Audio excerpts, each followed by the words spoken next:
హల్లెలూయా. మీ అందరికి good Friday శుభాకాంక్షలు. Good Friday అంటే మంచి శుక్రవారం, శుభ శుక్రవారం. గుడ్ ఫ్రైడే అంటే యేసు మరణించిన రోజు. యేసు మరణించిన రోజు ఎందుకు మరణించిన రోజు అంటుంది?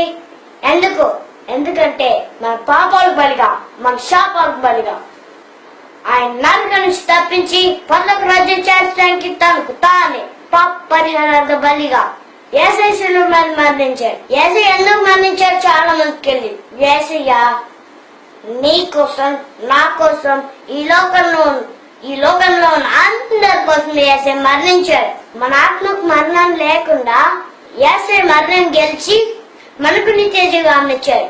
యేసయ్య మరణం గెలిచి మనకు నిత్య జీవాన్ని ఇచ్చాడు. యేసయ్యలో పలికిన 7 మాటలు.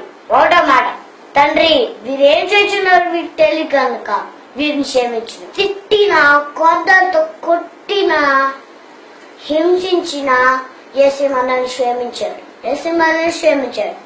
యేసయ్యలో పలికిన 2వ మాట, నేడు నీవు నాతో కూడా పరదేశంలో ముందుకు. నీవు దొంగలా ఉన్నా, నీవు పాపంలో ఉన్నా, నీ శాపంలో ఉన్నా, మనుషులకి దేవునికి వ్యతిరేకంగా ఉన్నా, యేసయ్య నీ రక్షకుడు అని ఒప్పుకుంటే పరలోక రాజ్యం చేస్తాం.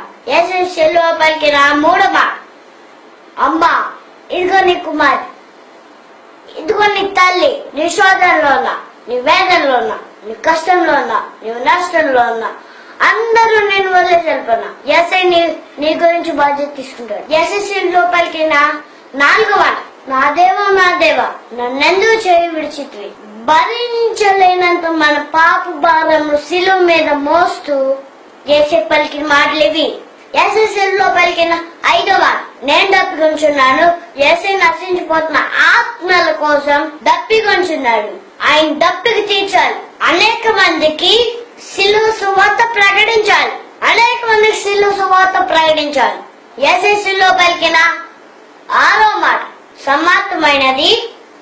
పాపులు పరలోకం చేర్చడానికి మార్గం స్వరాలు చేసి యేసయ్య ఈ లోకంకి వచ్చిన పనిని సమాప్తం చేశాడు. యేసయ్యలో పలికిన 7వ మాట, తండ్రి నీ చేతికి నా ఆత్మను అప్పగించుకొంచున్నాను. యేసయ్య మన కోసం శిలువ చేసిన ప్రాణ త్యాగాన్ని మనం విలువిద్దాం. యేసులో జీవిద్దాం.